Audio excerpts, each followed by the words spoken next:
예순이 된 지금에도 아주 생생하게 떠오르는 충격적인 기억이 있어요. 제가 또래 친구들보다 늦게 시집을 간 탓에 32살의 새댁이던 어느 날 시댁 상견례 자리에서 동서를 처음 만났던 날의 기억이랍니다. 찢어지게 가난한 집에서 태어나 똑같이 가난한 식당으로 시집온 저는 세상 그렇게 휘황찬란한 고급 양식집이라는 곳을 난생 처음 가보았죠. 인테리어부터 음식들까지 하나하나 고급스럽지 않은 것이 없었습니다. 그때의 충격을 설명드리자면 뭐랄까, 제가 사는 곳과는 완전히 다른 세상이 존재한다는 걸 깨달아버린 느낌이었다고나 할까요? 그 고급 양식집은 잘 나가는 사업가라는 동서쪽 집안에서 마련한 자리였는데요. 두 사돈내외는 분명 저희와 똑같은 한국말을 하고 있는데 왠지 모를 기품과 고급스러운 여유가 철철 흘러넘쳤죠. 당시 꽃다운 20을 갓 넘긴 나이였던 동서 또한 귀티가 흘러넘쳤어요. 그런 동서에 대한 제 첫인상은 이랬습니다. 아, 양갓집 교수라는 말은 바로 저 여인 같은 사람을 부르는 말이겠구나. 사실 전 상견례가 시작되기까지 걱정이 참 많았었어요. 두 집안의 경제적 격차로 인해 결혼 반대가 심하지는 않을까 하는 걱정이었죠. 하지만 제 걱정은 기우에 불과했고 상견례는 화기애애하게 흘러갔습니다. 왜냐면 예비 신랑인 시동생은 가난 속에서 피어난 꽃 같은 존재였으니까요. 자식 잘 키워서 서울대 졸업까지 시키셨으니 안 먹어도 배가 부르시겠습니다. 고생은 또 얼마나 많으셨고요. 고생이야. 저희 부부보단 큰아들이 제일 많이 했죠. 저희 네 식구 입에 풀칠하는 것도 버거운 사정에 큰애가 동생만큼은 꼭 공부시켜야겠다고 국민학교 졸업하자마자 가발 공장이니 재봉틀 공장이니 전전에 가며 뒷바라지에 무진 고생을 치렀거든요. 첫째 저도 시집 오자마자부턴 같이 고생을 치렀고요. 솔직히 말씀드리자면 저와 안사람은 소학교도 겨우 졸업했습니다. 저희 때야 그저 식구들 전부 동원해서 그애 먹을 농사 짓기도 빠듯한 시절이었으니까요. 그러다 어떻게 운이 좋아서 사업을 시작하게 됐고 때가 잘 맞아서 승승장구하고는 있습니다만 회사가 자꾸 커질수록 걱정만 들더라고요. 눈 감으면 코 베어간다 으뜬다. 갈수록 사람을 믿기 어려워지는 세상이 되어가고 있는데 그렇다고 회사 일을 믿고 맡기자니 가족 중에 배운 사람이 없어가지고서요. 그러던 차에 딸아이가 이렇게 아드님과 인연이 되었으니 세상 이보다 든든하고 기쁜 일이 또 어디 있겠습니까? 그랬습니다. 가난한 집의 둘째 아들인 시동생은 서울대를 졸업한 수재 중에 수재였죠. 시동생이 서울대를 졸업하기까지는 저와 제 남편의 든든한 뒷바라지가 있었고요. 장인 장모 되실 사돈 내외께서도 시동생을 크게 환영하는 모습을 보여주시면서 덕분에 상견례는 화기애애하게 흘러갔습니다만 문제는 제가 잠시 화장실로 향했을 때 벌어졌습니다. 동서가 화장실로 따라 들어오더라고요. 언니, 재봉틀 공장 공순이라면서? 국민학교도 못 나온 가난쟁이고 우리 집은 부자에 적어도 난 상고는 나왔는데. 저는 32, 동서는 20 남짓, 심지어 첫째 아들의 아내인 제 쪽이 손윗사람. 갑작스런 동서의 반말 세례에 전 어안이 벙벙해졌습니다. 하지만 신세대들 당돌한 거야 저 또한 그 나이를 겪어보았기에 이해하려고 했어요. 신세대스럽게 친근함을 표현하는 방식이겠구나 하며 받아들여 주려고 했던 거죠. 그런데 미리 얘기하는데 난 나보다 못 배운 년, 못 가진 년한테 고개 못 숙여. 설마 아니 나한테 형님 대접받을 생각이라면 이쯤에서 꿈 깨라고. 방금 그 말은 너무 무례한 거 아닌가요? 시부모님께서도 그쪽 이런 사람인 거 알면 실망하실 텐데요. 그래서 어른들 몰래 이러는 거잖아. 나도 사람 사는 눈치라는 게 있으니까. 이봐요. 시부모님 보는 앞에서는 따박따박 형님 대접해줄게. 대신 뒤에서는 그냥 확 죽어지네. 너 지금 누구한테 겁박이야, 겁박은? 그렇게 제가 언성을 높이는 순간 마침 화장실로 들어오시던 참인 시어머니께서 화들짝 놀라시더라고요. 그런 시어머니를 발견한 동서는 회심의 미소를 시어머니 몰래 슬쩍 지었죠. 화장실에서 오래 걸린다 싶어 와봤더니 이게 무슨 상황이니? 그게요, 어머님. 그때 동서가 시어머니 품에 안겨 엉엉 울어버렸습니다. 제게 가증스러운 누명을 씌워가면서요. 왜 이제 오셨어요, 어머님? 제가 얼마나 무서웠는데요. 왜? 첫째랑 무슨 일이라도 있었니? 형님이 벌써부터 군기 잡으시잖아요. 너네 집이 돈 많으면 그렇게 많냐고. 지옥 같은 시집살이 기대하라면서요. 그 말에 시어머니가 저를 사납게 째려보자 동서가 더더욱 목청 높여 울기 시작했어요. 당한 건 저인데 그렇다고 어디다 하소연할 데도 없고 참. 그야말로 분통이 터질 지경이었죠. 동서와 저의 수십 년에 걸친 악연은 바로 그렇게 시작되었습니다. 안녕하세요. 60나이의 애청자가 사연 올려보아요. 물론 100세 시대인 요즘에야 저보다 인생 선배님께서 참 많이 계시지만 그래도 제가 겪은 일을 여러분들에게 소개하고 싶어 이렇게 적습니다. 앞서 잠깐 말씀드렸던 것처럼 전 무척 가난한 집안에서 태어났어요. 제가 태어난 고향은 당시로서는 전기조차 들어오지 않는 시골이었답니다. 하지만 지금에서야 돌아보면 참 즐거운 어린 시절이었던 것 같아요. 아침 저녁나절로 송아지를 데리고 나와 풀을 뜯기고 농사일 도우라는 부모님 소나귀에서 몰래 도망쳐서는 동네 말썽쟁이 친구들이랑 산이며 들이며 나다니며 종일 활개를 치고 또 어쩌다가 아이스 깨끼 장수라도 동네에 들렀다 치면 그거 하나 먹어보겠답시고 집안의 쇠부치를 몰래 팔았다가 채 하루도 못 지나 부모님한테 들켜서는 종아리를 맞기도 했었죠. 저녁 초가집마다 가마솥에 밥 짓는 구수한 냄새는 아직도 많이 그리워요. 밥 먹으라며 동네를 쏘다니며 자식들을 찾아다니는 어머니들의 모습도 아련합니다. 그런 제게는 형제들이 참 많았어요. 요즘 같은 저출산 시대로서는 도무지 상상조차 할 수 없겠지만 저희 형제는 무려 연년생 8남매였습니다. 그 많은 식구들이 작은 방 하나에 살았으니 매일 밤 복작복작 전쟁통이었고 그 많은 식구들을 먹이려면 뼈가 빠져라 농사를 지어도 늘 부족했죠. 부모님께선 당연히 자식 공부를 시킬 생각조차 할 수 없었어요. 마음이야 굴뚝 같았지만 어쩔 수 없는 일이었습니다. 자식들 학교 보내놓으면 당장 그해 겨울 먹을 거리가 걱정이었으니까요. 그나마 큰아들만큼은 어떻게든 공부를 시켜야 했었던지 오직 큰아들 하나만 산 하나를 넘어야 나오는 학교에 보내주셨습니다. 심지어 전 그 중에서도 딱 중간에 끼인 넷째였어요.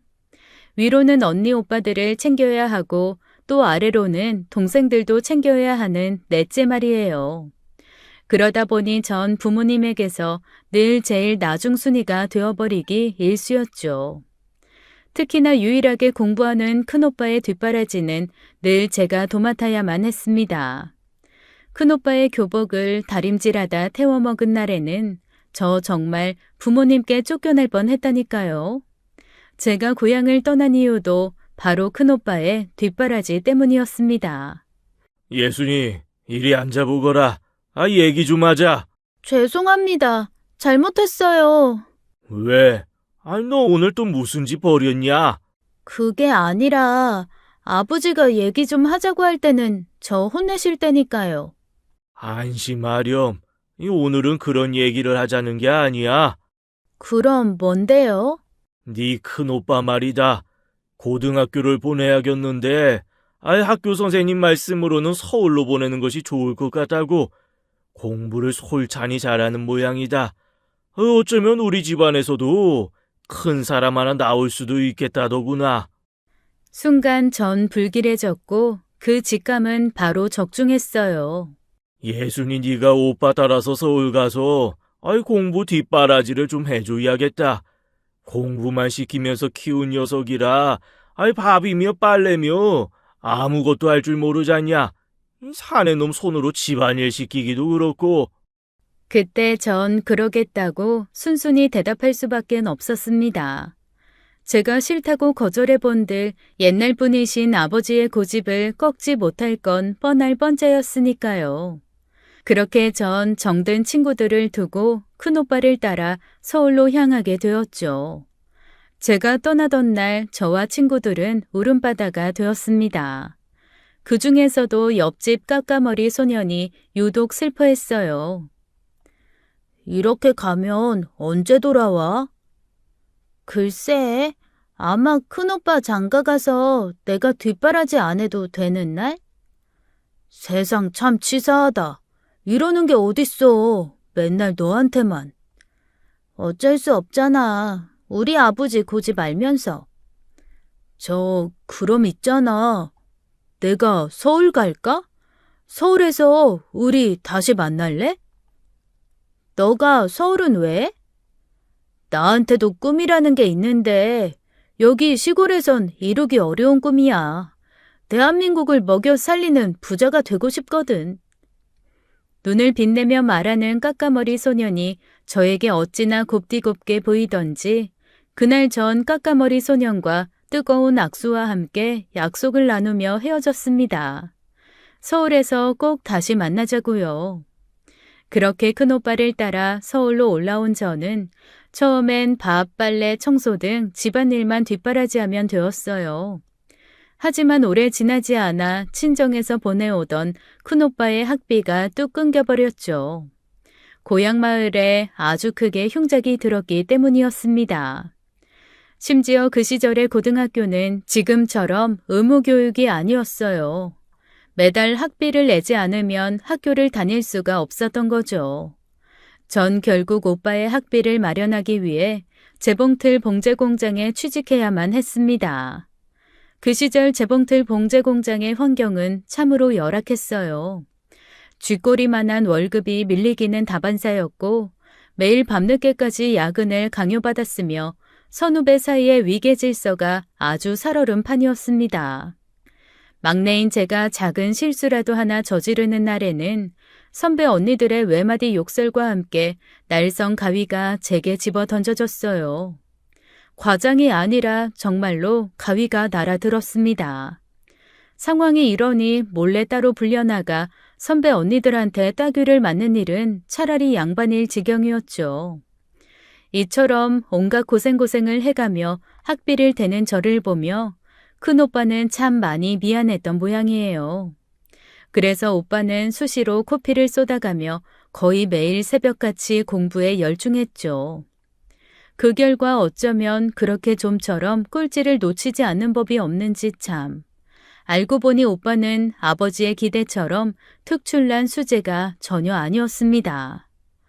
시골 학교에서나 큰 사람 될 거라는 소리를 달고 다녔을 뿐 서울 학생들과 경쟁하자니 영 깜냥이 안 되었던 거죠.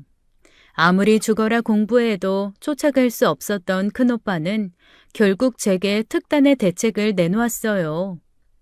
예순아, 오빠는 오늘부로 내 진로를 확실히 정했어. 농사꾼. 아니, 어찌나 황당하던지 웃음이 다 나오더라고요. 그게 말이야? 내가 누구 때문에 고향 떠나서 이 고생인데. 웃지 마. 오빠 되게 진지하게 고민해서 내린 결정이니까. 가망 없는 공부를 붙잡아 보자고. 고향에 계신 부모님이랑 우리 예순이 고생시키는 일은 더는 하고 싶지 않다. 그래서 오빠는 고향으로 돌아가기로 결심했는데 너는 어쩔래? 그때 전 까까머리 소년과의 기억이 떠올랐습니다.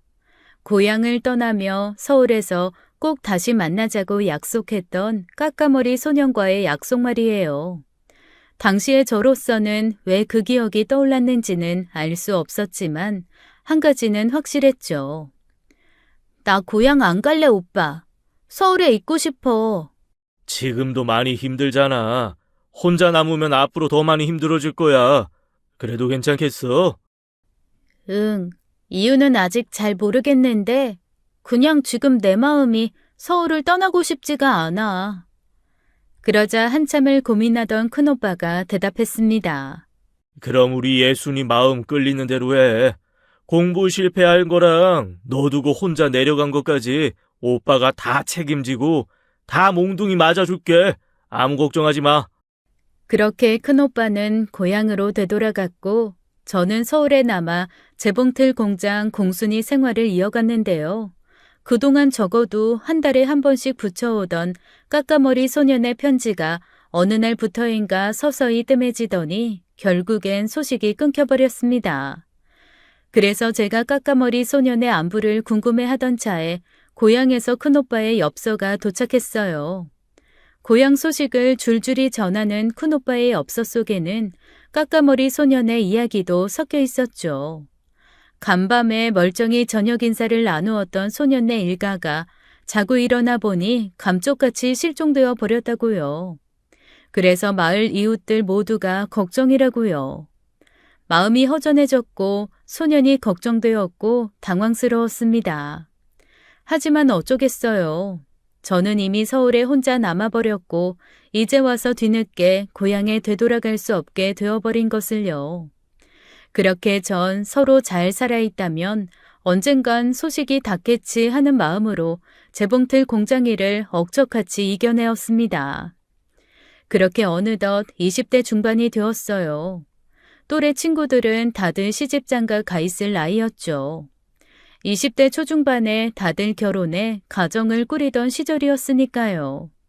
그런 제 삶에도 로맨틱한 순간이 찾아왔습니다. 어릴 적부터 가발 공장에서 일하다가 저희 봉제 공장으로 옮겨온 사내. 사내와 저는 열악하기 짝이 없는 봉제 공장의 힘든 일상을 조금씩 서로에게 기대가며 서로에게 위안받기 시작했어요. 그러다 보니 자연스럽게 사랑이 싹 텄고 혼담이 오가는 사이가 되었죠. 시댁은 제 친정과 참 많이 닮아있는 가정이더라고요. 도시와 시골, 이형제와 연년생 팔남매라는 차이만 빼놓으면 찢어지게 가난한 처지도 서로 닮아 있었고 형제 중 하나가 공부를 잘한다는 것도 닮아 있었습니다. 물론 제 큰오빠는 특출난 수재가 아니라는 것이 밝혀져 고향에 내려갔지만 시댁의 희망인 시동생은 분명 달랐어요. 각종 경시대회를 휩쓸고 다니는 수재 중의 수재였죠. 제 남편은 그런 동생만큼은 꼭 서울대 보내야겠다며 어릴 적부터 공장 일을 전전하며 학비를 대고 있던 상황이었어요. 솔직히 전 고민이 아닐 수가 없었습니다. 제가 그이와 결혼을 하게 되면 시동생의 뒷바라지를 해야 할 테니까요. 하지만 시동생을 향한 시부모님의 기대에 찬 눈빛을 발견하게 되었던 순간 전 그런 시부모님의 모습에서 제 친정 부모님의 모습이 겹쳐 보였습니다. 저희 큰오빠를 향한 부모님의 기대도 똑같으셨을까요? 그게 무슨 소리니? 큰오빠도 가족의 희망이었거든요. 지금은 고향에 내려가서 농사 지으면서 살고 있는데 학교 그만두고 돌아온 오빠를 마주한 부모님의 심정이 얼마나 미어졌을지 갑자기 그 생각이 들어서 마음이 너무 아파요. 이럴 줄 알았음 우리 오빠 회초리를 때려서라도 공부시키는 건데. 그렇게 말해놓고는 전 스스로 깨달았습니다. 그때 이미 전 시부모님을 가족으로 생각하고 있다는 것을요. 깨달았으니 더는 고민의 여지조차 필요 없었죠. 외람되지만 어머님, 저도 재훈 씨랑 같이 둘째 아드님 공부를 뒷바라지하고 싶습니다. 한 가족으로서요. 마침내 저는 결혼식을 올리게 되었어요. 양가 서로 가난한 입장이었기에 상견례는 시댁 근처 중국집에서 이루어졌고 결혼식도 최대한 검소하게 치렀지만 진심으로 행복했습니다. 시부모님께 약속했던 그대로 시동생의 공부 뒷바라지 또한 최선을 다했고요. 마침내 시동생이 서울대를 졸업하던 날에는 시댁 식구들 전부가 서로를 얼싸안고 목 놓아 울었습니다. 시동생은 가난 속에서 피어난 한떨기 꽃 같은 존재였고 저희 부부가 봉제 공장에서 천시까지 걸려가면서 이루어낸 쾌거였죠. 그런데 그런 시동생을 하필이면 그 몹쓸 동서가 낚고 채가버렸어요. 저로선 상상조차 할 수 없었던 고급 양식집에서 상견례를 치르고 화장실에서 절 무시해가며 형님 대접 꿈도 꾸지 말라는 겁박까지 해가면서 말이죠. 결혼식은 또 어찌나 휘황찬란하고 성대하던지 그 화려함에 입을 다물지 못하는 시부모님의 모습을 보며 전 내심 불길해졌습니다. 동서는 건설 기계들을 제작해 대기업과 중견기업에 납품하는 사업가 집안의 딸이었어요. 바로 그 부잣집 딸이라는 배경이 행복했던 제 결혼 생활을 좀먹어 들어가기 시작했죠. 동서를 보면 사돈댁들이 어떻게 사업에 성공했는지를 바로 알겠더라고요. 불려시가 따로 없는 처세술은 아마 집안 내력이지 싶었습니다. 대체 어떤 일이 있었길래 제가 이렇게까지 얘기하냐면요. 결혼식 날 신부 대기실에서부터 이런 일이 있었어요. 적당히 핑계대고 그냥 돌아가는 건 어때? 친정 부모님이 갑자기 의식을 잃으셨다거나. 뭐? 손윗사람이랍시고 떡하니 결혼식 참석하고 싶었으면 없는 살림에 빚을 내서라도 백화점 한복 정도는 챙겨 입고 왔어야지. 그 낡아 빠진 옷꼬라지로 결혼식에 참석하면 하객들한테 나만 쪽팔리기밖에 더해? 우리 둘만 있는 자리라고 자꾸 막말하지 말죠, 동서. 뒤에서는 형님 대접 받을 생각 꿈도 꾸지 말라고 했던 거 벌써 까먹었니? 하긴 못 배운 가난쟁이 주제에 기억력이라고 좋겠어? 그치? 입만 열면 자꾸 가난 하는데 동서가 나한테 이러면 안 돼. 시동생 서울대 학비대고 졸업까지 뒷바라지한 사람이 나랑 우리 남편이야. 그리고 청첩장 돌리면서 인사 다녔으면 하객분들도 시댁 경제 상황쯤이야 다 알고 오셨을 거 아니야. 동서 지금 이러는 거 그냥 내 옷 핑계 삼아서 사람 무시하자는 걸로밖에 안 들려. 사람들은 내 남편 가난 따위엔 관심 없어. 서울대 졸업한 수재를 남편으로 잘 얻었다며 다들 부러워만 하지. 그런 상황에서 그쪽이 지금 행색 그대로 결혼식장에 앉아 있어 봐. 가난을 향한 없던 관심도 생겨버릴 판이지. 아니 그럼 나한테 예단이나 하나 맞춰주고 그런 소리를 하던가. 시부모님한테만 해드려 놓고서는 무슨 말이 그렇게 많아? 어머? 너 지금 돈 내놓으라 이거야? 없이 사는 년이면 염치도 없다 뭐 그런 건가? 돈 얘기가 아니라 상호 예의는 갖춰달라는 겁니다, 동서. 예단이야 애초에 받을 생각도 없었지만 해준다고 해도 정중하게 거절할 생각이었지만 지금 이런 식으로 트집 잡아가면서 사람 무시하는 건 아니지. 마침 신부 대기실로 시댁 친척들이 인사를 왔습니다. 순간 동서는 상견례 날 화장실에서 있었던 짓을 똑같이 해버리더라고요. 시어머니를 향한 서글픈 눈빛을 슬쩍 보냈죠. 그러자 시어머니는 시댁 친척들이 인사를 마치고 나가기를 기다렸다가 역시나 제가 아닌 동서에게 물었어요. 이 좋은 날의 표정이 왜 그래? 첫째가 너한테 또 무슨 소리 했니? 그게요, 어머님. 형님이 자꾸 자기 예단은 왜 뺐냐고 따지셔가지고. 일단 알았다. 내가 잘 타이를 테니 신경 쓰지 말거라.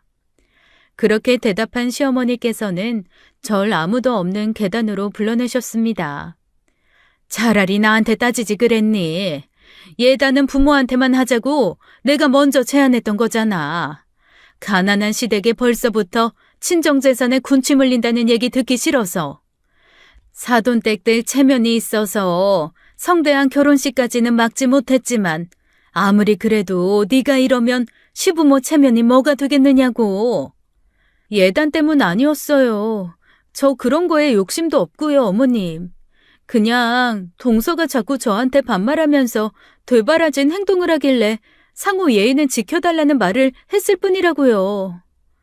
신세대들 당돌한 거 몰라서 그러니? 더군다나 그 귀한 집안에서 얼마나 애지중지 자란 여식이겠어. 오죽 곱고 열이 나이면 손윗사람 한마디에 새색시가 저렇게 덜덜 떨고 앉았겠어. 저 못할 말 한 거 없어요. 오히려 무시랑 막말은 제가 다 당했다고요. 하지만 시어머니께서는 절 의심의 눈초리로 쏘아보시더군요. 좋은 날이니 일단 여기까지만 하자. 대신 앞으로 행동거지 하나하나 신경 써서 조심해. 내가 앞으로 지켜볼 거야, 너. 전 정말 억울했습니다. 행여라도 제가 결혼식에 누가 될 만한 차림새로 갔더라면 억울함이 조금이나마 덜했을 테죠. 근데 그날 전 빠듯한 주머니 사정이 허락하는 선에서 최대한 비싸고 좋은 한복으로 골라서 입고 간 거였거든요. 그런데 시어머니께선 앞뒤 사정 다 덮어놓으신 채 무작정 동서편만 들으시니 참. 여러분들께서도 예상하셨겠지만 동서와의 일화는 끝이 없었습니다. 동서는 이런저런 핑계를 대가면서 집안 행사에 한 번도 일손을 거둔 적이 없어요. 그저 매번 음식 준비가 다 끝난 시간에 기다렸다는 듯이 나타나서는 또 매번 이런 식이었죠. 어머니, 이거 선물이요. 이거랑 이건 아버님 거. 아이고, 그냥 몸만 오면 되는 걸 뭐 이렇게까지야. 많이 비쌀 텐데. 백화점 들린 김에 시부모님 생각나서 샀죠. 어머님, 아버님께서 기뻐하시면 저도 행복하니까요. 그래, 얼른 앉아서 먹자. 어머나, 이게 다 뭐래요, 형님? 음식 엄청 많이 하셨네. 고생 많으셨겠어요. 고생인 거 알면 앞으로는 신경 써서 일찍. 에이, 근데 이거 좀 짜다. 이것도 짜고, 저건 또 싱겁고. 우리 형님 요리학원 보내드려야겠어요, 어머님. 보다 못한 제 남편이 동서에게 행여 한마디라도 꾸짖을라 치면 불려시 동서는 냉큼 시부모님과 시동생 등 뒤로 숨어버렸어요. 그때쯤이면 이미 시부모님께서도 동서의 용돈과 선물 공세에 눈이 멀어버렸던 탓에 시댁의 제 편이라고는 남편 딱 한 사람뿐이었죠. 또한 동서는 그럴 때마다 매번 저와 단둘만이 있는 자리에서 패악질을 부렸어요. 야, 너 나 일부러 엿먹이려고 음식들 짜게 한 거지? 일손은 거들지도 않은 주제에 무슨 말이 그렇게 많아? 그리고 음식가는 시부모님 입맛에 맞춘 거야. 웃기시네. 나 몸매 관리하는 거 뻔히 알고서 일부러 짜게 만들었으면서. 착각 좀 작작해. 나 동서한테 별로 관심 없어. 관심 두고 싶지도 않고. 암튼 꼴에 쫀심은 있어가지고. 그래, 뭐 이거나 먹고 떨어져라. 동서는 제게 돈봉투 하나를 던지며 마치 귀부인이 하인대하듯 저를 업신여기는 표정의 눈빛으로 말을 이었어요. 뭐해? 부잣집 아가씨가 금일봉 주셨으면 고맙습니다 하면서 허리 숙여 인사해야지. 전 당장에라도 머리채를 붙잡고 싶은 심정이 굴뚝 같았지만 여러분들께서도 이미 아시잖아요. 시댁의 제 편은 남편 하나밖에 없다는 거.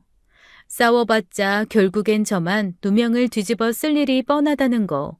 그래서 그저 눈빛으로만 동서를 쏘아보며 넘기기 일쑤였죠. 적어도 눈빛은 소리가 없으니 오직 동서편인 시부모님께 들킬 걱정도 없으니까요. 하지만 그런 일이 마주칠 때마다 반복되니 저도 남편도 시댁에 가기가 정말 끔찍하게 싫어졌습니다. 심지어 동서는 더 큰 돈으로 시댁의 환심을 완벽하게 사버렸죠. 시댁에 매달 생활비로 큰 금액을 가져다 드리더라고요. 그러는 동안 시동생은 뭐 했냐고요? 시동생에게 저는 은인이나 다름없을 텐데 손 놓고 구경만 하고 있었냐고요? 세상이 그렇습디다. 돈이란 때로는 인간의 총명함마저도 흐리게 만들어버리더라고요. 시동생마저도 동서의 돈노름에 홀라당 눈이 팔려버렸지 뭡니까?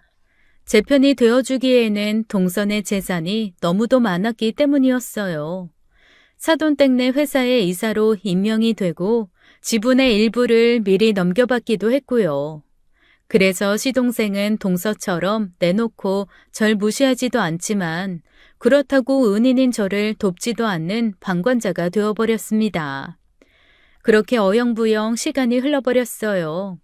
어느덧 전 첫째 아들을 출산했지만 시부모님께서는 몇 해 늦게 태어난 동서의 아들에게 장손 대접을 해주더라고요. 다른 일은 몰라도 자식에게까지 이어지는 차별만큼은 참을 수가 없었습니다. 그래서 전 홀로 시댁으로 쳐들어갔어요. 해도 해도 진짜 너무들 하시네요. 이게 어디서 목소리를 높여? 아닌 말로다가 우리 집안 먹거리 걱정 없이 살게 해준 사람이 누구니? 둘째 내외잖아. 그러니 당연히 둘째 내 손주가 장손 대접을 받아야지. 벌써 잊으셨어요? 그 장가 잘 간 둘째 아들 서울대 뒷바라지한 게 저희잖아요. 넌 할 말 없으면 꼭 옛날 얘기를 꺼내더라. 그렇게 억울하면 니들도 용돈이다 생활비다 때마다 떡하니 가져와 보든가. 됐습니다. 두 분께 너무 실망이어서 할 수 있어도 하기 싫어졌어요, 이젠. 그렇게 애지중지하는 둘째 내외 꼭 끌어안고 건강하게 잘 지내세요. 말을 마친 제가 자리를 박차고 나가는데 이번에도 역시나 불려시 동서가 쫓아나오더라고요. 고맙다. 꼴도 보기 싫은 얼굴 알아서 꺼져줘서. 순간 격분한 제가 동서에게 한마디 쏘아 붙이려는 순간 문 너머로 시부모님들이 쫓아나오는 인기척이 들려왔어요. 그러자 동서가 외마디 비명을 지르며 자기 혼자 바닥에 나뒹굴더라고요. 시부모님들께서 밖으로 나오셨을 때는 동서는 이미 뺨이라도 맞은 사람처럼 볼을 부여잡으며 흐느끼고 있었습니다. 아이, 둘째가 쫓아나가길래 혹시나 싶어서 따라와 나왔더만. 이번에 또 너냐? 또 다 덮어놓고 저만 의심하시네요. 아버님 보시기엔 제가 손아랫 사람한테 손찌검이나 할 사람이던가요? 마침 미리 연락을 받았던 남편이 들이닥쳤어요. 상황을 잠시 둘러본 남편은 시아버지를 향해 목소리를 높이려고 했지만 시아버지께서는 저희에게 미처 항변의 기회조차 주지를 않으셨죠. 들을 것도 없다.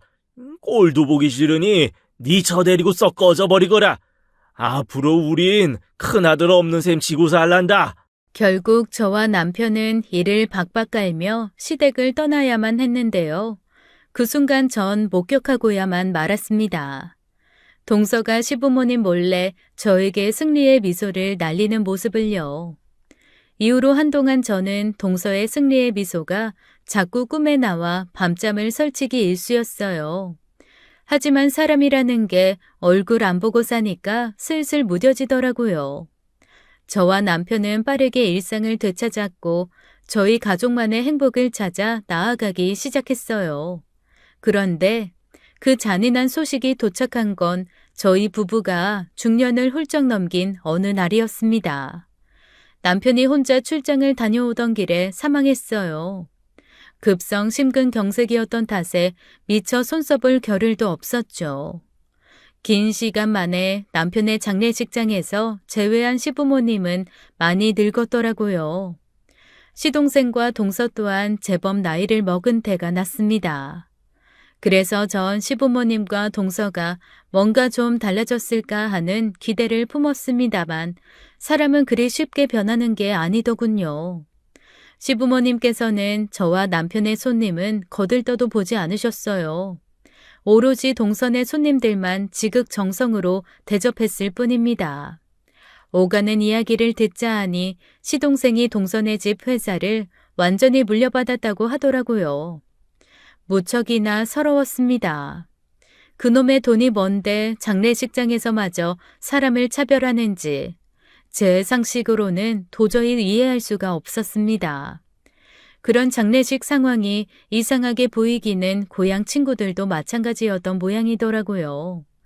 하지만 친구들은 차마 제게 이런 방구 묻지도 못한 채로 속만 끓이고 있었습니다. 그런 친구들의 모습 사이에서 전 수십 년 만에 나타난 그 녀석의 모습을 발견했죠.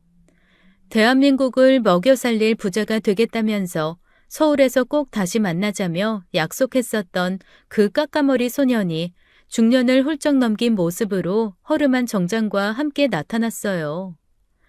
앞으로 그 사내의 이름을 민재라는 가명으로 부르도록 할게요. 시부모님들이셔. 아이, 분위기가 좀 그렇다. 속 시끄러울 일이 좀 많았던 집안이라. 돈 문제지. 어떻게 바로 알아보네? 사회생활 하다 보니까 이 돈 때문에 별의별 희한한 꼴 많이 겪으면서 살았거든, 나도. 맞다. 너 그때 어떻게 된 거야?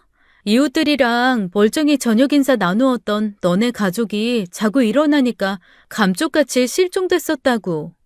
그래서 동네 사람들 걱정 많았었다던데. 그때 우리 아버지가 노름에 손대셨었거든.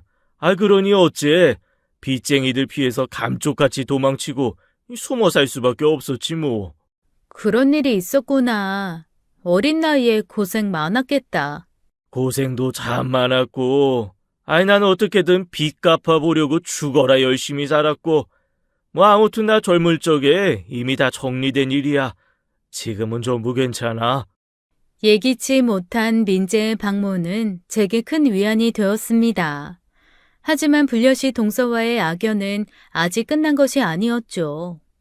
뜻밖에도 동서는 장례를 마치기까지 잠잠했어요. 시부모님들처럼 자기 손님들만 챙기기는 했지만 동서 입장에서는 자기 손님들이 더 중요한 건 당연한 일이었죠. 문제는 장례가 다 끝나고 나서야 터져 나왔습니다. 시부모님께서 동선의 손님들에게 식사 대접을 하겠다며 길을 나선 틈을 타서 동서가 제게 다가와 이렇게 말했어요.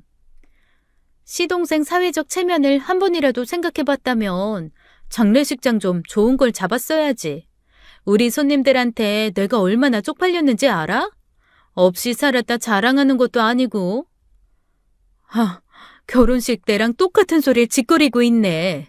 금태둘은 장례식장까지는 아니었어도 손님들께 부족하지 않을 만큼은 했어.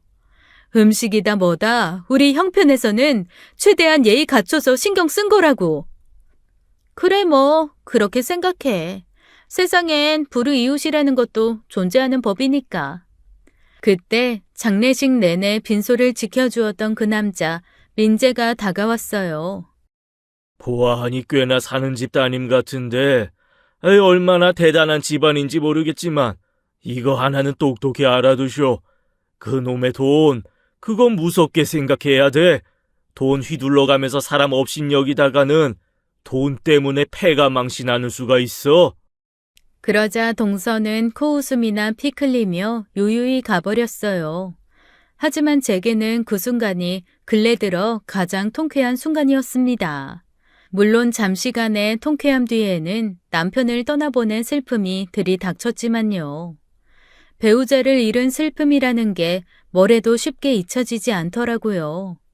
한 몇 년 남편을 그리워하며 마음앓이 하던 저는 서울에 집을 처분하고 고향으로 돌아가게 되었습니다. 자식도 다 키워 대학까지 보내놓았겠다. 무엇보다 서울집 곳곳에 스며들어 있는 남편과의 추억이 너무너무 가슴이 아팠으니까요. 왜 사람은 가장 힘든 순간 가장 포근했던 추억을 찾는다고들 하잖아요. 전 그래서 고향행을 택한 것이었습니다만 고향마저도 제겐 안식처가 되어주지 못했어요. 정확하게 말씀드리자면 고향마을로 가지를 못했죠. 고향은 이미 오래전에 고속도로가 개통되는 바람에 없어졌거든요. 결국 제 고향행은 고향 근처 작은 도시가 된 마을에 자리를 잡았습니다. 참 다행인 건 고향 마을은 고속도로가 뚫려 없어졌어도 어릴 적 친구들이 꽤 많이 그 근처에 터를 잡고 있었다는 것이었어요. 덕분에 전 그들과 많은 시간을 보내며 조금씩 마음을 추슬렀죠. 그 친구들 사이에는 민재도 늘 함께였습니다. 그러다 보니 어느덧 예순을 앞두게 되었어요. 그리고 제 평생의 마음앓이를 알고 있었던 큰아들이 뜻밖의 제안을 해오더라고요.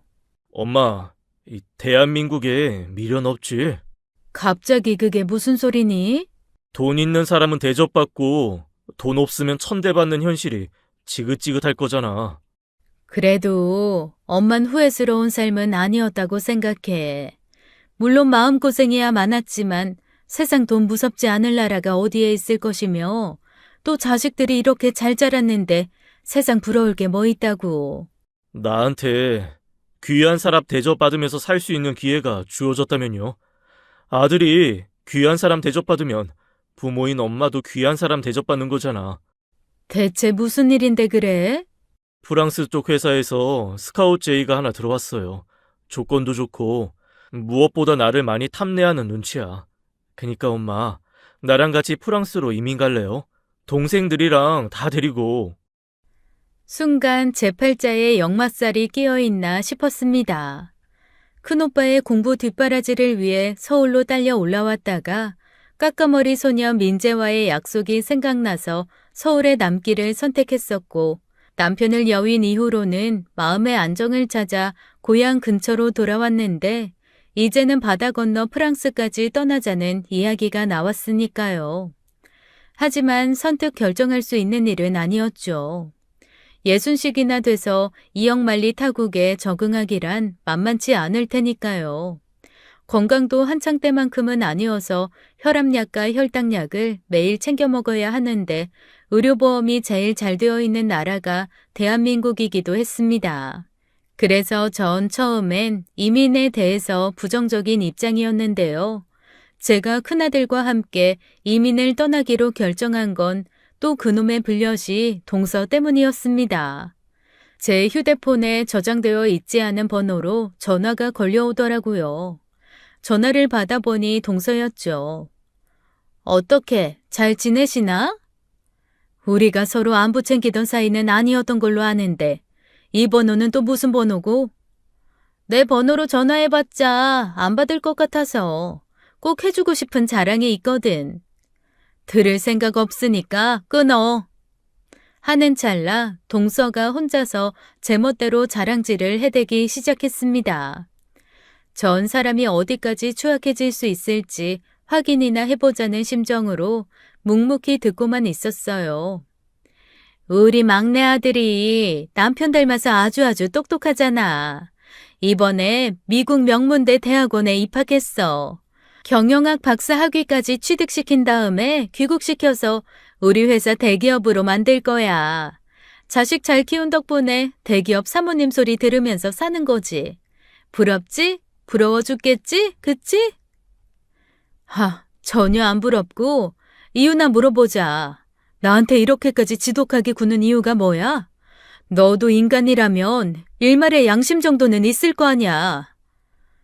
돈 있는 사람이 돈 많은 행세 좀 하겠다는데 그게 뭐 잘못됐어? 왜? 너까지 거한테 내 과거에 대해서 고해성사라도 하길 바래? 눈물 뚝뚝 흘려가면서? 이걸 어쩌나? 행여라도 눈물 뚝뚝 흘리면서 고해성사라도 시작하면 듣지도 않고 끊어버릴 생각이었는데. 야! 뭐, 야? 이게 어따 대고? 너랑 나랑 나이 차이가 10살 차이야 이거사. 그리고 지금 이 대화가 전화통화라는 걸 감사하게 생각해. 얼굴 맞대고 있었으면 머리카락을 싹 다 뽑아버렸을 테니까. 말을 마친 저는 동서가 뭐라고 소리를 지르거나 말거나 전화를 끊어버렸습니다. 그래놓고 나니 수십 년간 쌓여있던 억하심정이 툭하니 터져 눈물이 쏟아지더라고요. 하필이면 그 모습을 엄마 약 챙겨 먹었나 살펴보러 왔던 참인 큰아들에게 들키고야 말았죠. 큰아들이 저를 끌어안아 주었다면 차라리 가슴이라도 덜 아팠을 텐데 아들은 조용히 묵묵히 자리를 비켜주었습니다. 그리고는 저의 눈물이 잠잠해지고 나서야 아무 일도 없었다는 듯 돌아와 약은 잘 잡섰냐며 태연하게 물어보더군요. 순간 저는 이런 실감이 들었습니다. 내 자식이 엄마가 힘들어하는 모습 이렇게 지켜보며 자랐겠구나. 마침내 저는 서름의 굴레를 끊어내고자 다짐했고 비로소 아들에게 대답했어요. 가자, 프랑스. 가자. 자식으로서 엄마에게 귀한 사람 대접 만들어주고 싶은 우리 아들 마음 이젠 받아들일게. 그렇게 프랑스행 이민 절차가 일사천리로 진행되었어요. 하지만 수십 년 만에 재회한 친구들과의 우정은 무척이나 아쉬운 것이었죠. 그래서 저희는 바닷가 경치 좋은 곳에 펜션으로 이별 여행을 떠나기로 했습니다. 서로 나이가 나이이니만큼 언제 다시 만날지 기약하기 어려운 상황이기 때문이었어요. 제가 직접 펜션 예약을 해놓고 보니 문득 회한이 몰려왔습니다. 60평생에 생애 처음 펜션 여행을 떠나는 길인데 그 펜션 여행이 대한민국에서의 제 인생 마지막 펜션 여행이 될 테니까요. 어릴 적 벗들과의 펜션 여행은 참으로 즐거웠습니다. 민재는 급한 회사 일로 인해 올 수 있을지가 불확실한 상황이었지만 다들 꼬꼬마 시절을 추억하며 이야기꽃을 피웠죠. 마침 펜션에 작은 운동장이 하나 딸려 있었기에 저희는 수십 년 만에 공놀이라는 것도 해보았습니다. 다들 몸이 생각처럼 따라주지를 않는지 이리 엎어지고 저리 자빠지고 우스꽝스러운 상황의 연속이었어요. 그런데 어린 시절로 돌아간 것만 같은 기분에 너무 심취했던 탓일까요? 하늘이 노랗게 물드나 싶은 찰나 땅이 빙글 한 바퀴 돌아버리더니 급히 달려온 한 남자가 쓰러지는 저를 품에 끌어안듯이 받아드는 순간 제 기억은 잠깐 끊겨버렸습니다. 잠시 후 제가 눈을 떠보니 어디론가 맹렬하게 달리는 차 안이었어요. 그리고 전 조금 전에 절 끌어안았던 그 남자의 품에 안겨 있었죠. 제발, 제발 조금만 버텨 기도하듯 저에게 되뇌이는 그 남자는 민재였습니다. 그 순간 제 기억은 또 잠깐 끊겨버렸고요. 이내 제가 다시 눈을 뜬 곳은 병원 응급실이었어요. 민재와 친구들 모두 걱정스레 지켜보고 있는 가운데 제가 침대에 누워 링거를 맞고 있더군요. 어떻게 된 거야? 너 못 올지도 모른다며. 그 말에 선뜻 대꾸하려던 민재가 친구들에게 어색한 미소를 날리자 친구들이 모두 자리를 비켜주었어요. 회사 일 최대한 빨리 마무리 짓고 비행기 탔지. 너랑 떠나는 마지막 펜션 여행인데 1초라도 더 같이 있고 싶어서. 난 어떻게 된 일이고? 내가 막 펜션에 도착하는 순간 네가 현기증 일으키면서 쓰러져 버리더라. 의식은 없는데 몸은 달달 떨리면서 경련을 일으키지. 얼굴은 하얗게 질려서 식은땀 뻘뻘이지. 저혈당 쇼크 같길래 일단 급하게 당분 많이 든 음료수부터 먹여놓고서는 병원으로 옮겨왔다. 의사 말로는 조금만 늦었어도 큰일 났을 거라대. 저혈당 쇼크 그거 아차하는 순간 그 길로 고인되는 경우가 부지기수잖냐. 나 아니었으면 진짜 큰일 날 뻔했던 거라고 너. 그랬구나. 너가 나 살려준 거구나. 근데 나 당했는 건 어떻게 알았어? 너 그냥 회사 운영한다며. 의사도 아니면서 어떻게 그렇게 진단이 빠르게 나오든? 네 남편 장례식장에서 끼니 때마다 너가 뭘 자꾸 먹길래 확인해봤더니 나랑 똑같은 약을 먹더라고. 나도 당뇨 있잖냐. 그 말에 전 조금 민망한 생각이 들더라고요. 사람 빤히 관찰하고 그러기는 민망하게. 나도 웬만해선 하필이면 장소가 장례식장이고 행동거지 조심하고 싶었고 고인에게 죄책감도 많이 들었는데 도저히 어쩔 수가 없더라. 그동안 내가 널 얼마나 많이 보고 싶었는데. 말을 마친 민재가 발그레해지는 얼굴로 절 지그시 바라보았습니다. 그 눈빛을 슬쩍슬쩍 마주보는 제 얼굴도 아마 발그레하니 물들었을 거예요.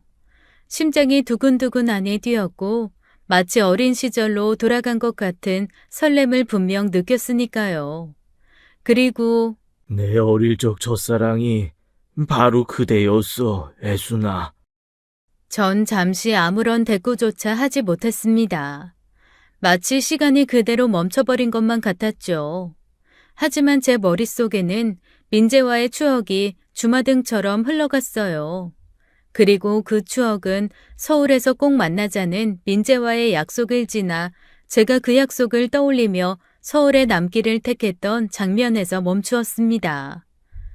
네, 맞아요. 그때 다만 저는 어려서 제 마음을 몰랐을 뿐 어릴 적부터 이미 저는 나도 내 첫사랑도 당신이야. 저도 그이도 배우자와 오래전에 사별한 상황이었습니다. 다만 한 가지 걱정은 있었어요. 우리 나이가 예순이다, 예순. 세상이 우릴 예쁘게 봐줄지 난 그게. 나이가 들어서 그런가?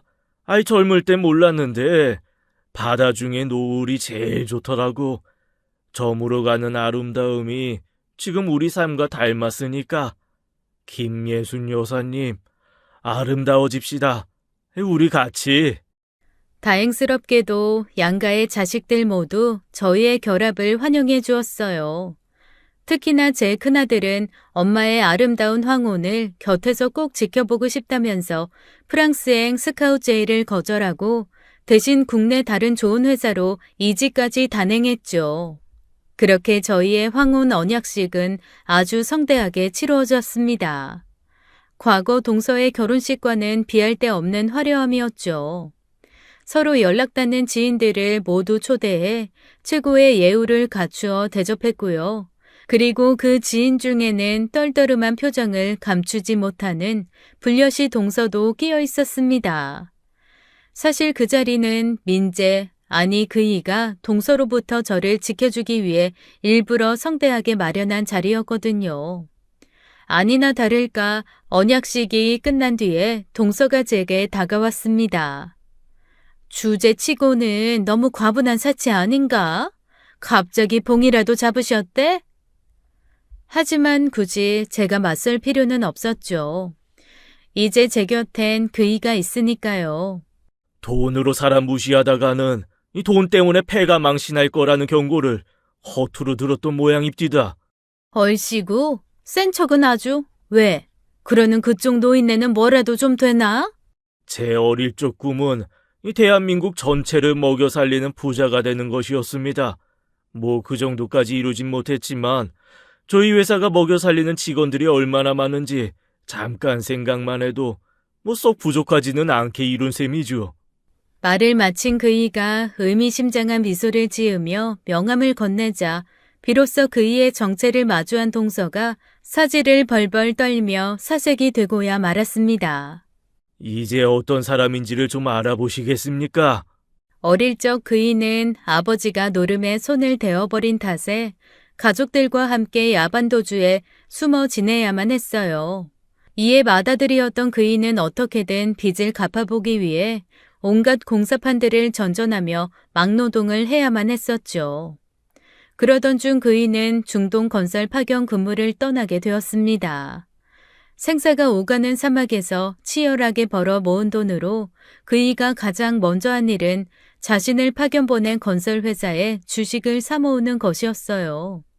당시에는 중동 파견 노동자들을 위해 회사에서 싼 값에 내놓은 사내 주식들이 있었던 덕분에 그이는 빠른 시간에 많은 주식을 보유하게 되었고, 그렇게 시작된 주식을 불리고 불려나가서는 마침내 대주주와 이사가 되어 회사를 경영하는 자리까지 올라갔다고 했습니다.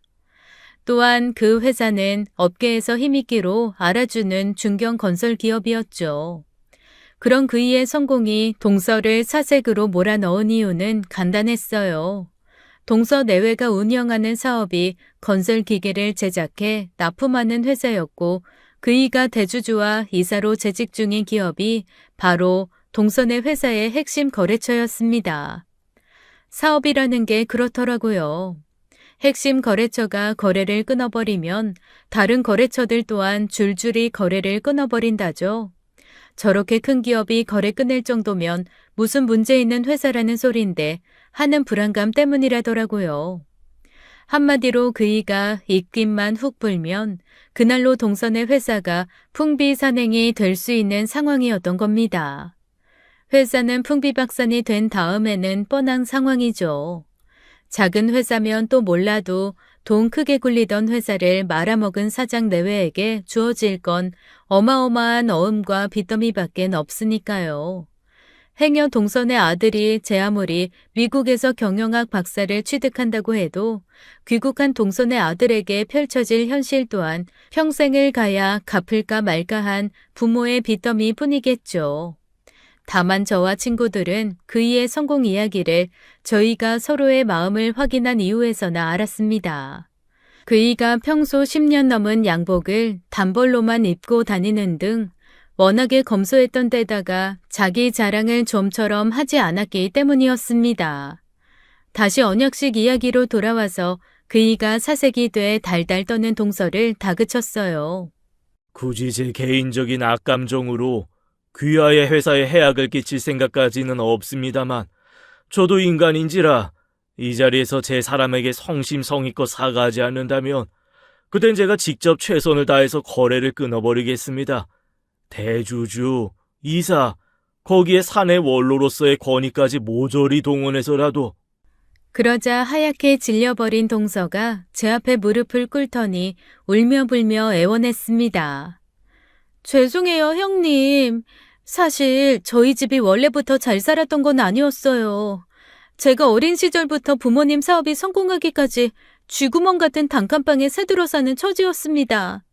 그때 집주인 아주머니께서 저희가 가난하다는 이유로 어린 저에게 너무나도 모질게 굴었어요. 그래서 형님을 처음 만나 뵀을 때 가난하고 구차했던 시절의 제 모습이 자꾸만 떠올랐어요. 그래서 형님을 일부러 괴롭혔어요. 꼴도 보기 싫은 가난에 대한 한풀이를 하고 싶었나 봐요. 난 이렇게 부자가 되었다고 과시해 보이고 싶기도 했고요. 아무 잘못도 없는 엉뚱한 형님께 제가 죽을 죄를 지었습니다. 이렇게 싹싹 빌 테니까 제발 한 번만 용서를. 이에 저는 마지막 한마디를 날렸죠. 용서할 생각 없어. 왜? 세상에 가난이 한이 되었을지언정 올바르게 살아가는 사람이 훨씬 많으니까. 올바른 이들의 삶을 존중하는 차원에서라도 동서는 벌받아야 돼. 하지만 회사는 건드리지 않을게. 동선의 회사가 망해버리면 직원들은 졸지에 거리에 나앉는 꼴이 되어버릴 테니까. 대신 당신이 그동안 불려시집거리 했던 일들 전부 시부모님들께 스스로 고백해. 80 넘은 분들이시니까 충격에 쓰러지지 않도록 신경 쓰고. 동서는 제 앞에 싹싹 빌며 꼭 자신의 잘못을 스스로 고하겠다 약속했고 며칠이 지나지 않아 시부모님께서 절 찾아오셨습니다. 그날 시부모님께서는 수십 년에 걸친 오해에 대해 눈물로 사죄했어요. 그리고는 저와 그이의 결합을 축복한다는 말씀을 남기며 쓸쓸히 떠나셨죠. 불려시 동서로 인한 모든 소란에 종지부를 찍은 날이었습니다. 그렇게 지금 저와 민재, 아니 그이는 소란스러웠던 과거의 날들을 뒤로한 채로 둘이 함께인 황혼을 살아가고 있답니다. 서해바다 노을처럼 찬란하고 아름다운 황혼. 그 황혼이 모두 저무는 그날까지 저희는 서로의 곁을 지킬 거랍니다.